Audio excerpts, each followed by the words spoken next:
Mahigit sa 100 baboy ang isinailalim sa magkakahiwalay na culling operation sa Rosario, La Union. Ang detalye sa report ni Ivy Hernando ng GMA Regional TV 1 North Central Luzon. Naitala ang unang kaso ng African Swine Fever sa Region 1 ngayong 2024 sa Barangay Puzon, Rosario, La Union. Ayon sa DA Region 1, 182 na baboy ang isinailalim sa mandatory culling operation sa 500-meter radius mula sa Ground Zero, kung saan inabot ang Barangay Tayak at ng Kamotyan.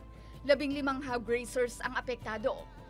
Ang dami ng baboy at dikit-dikit daw ng mga bahay ang dahilan sa sapilitang pagkatay.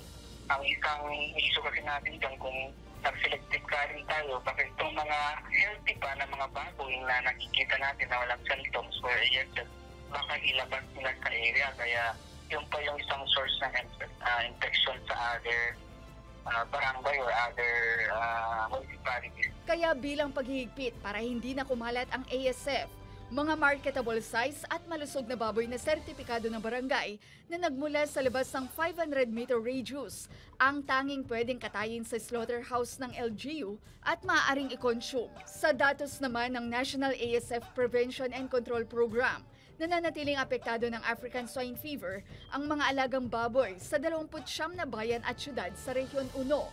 15 bayan sa Ilocos Sur, 7 bayan sa La Union at 7 bayan sa Pangasinan ang nasa red zones. Sa kabila ng banta ng ASF, sapat daw ang supply ng karne ng baboy sa Region 1 ayon sa DA.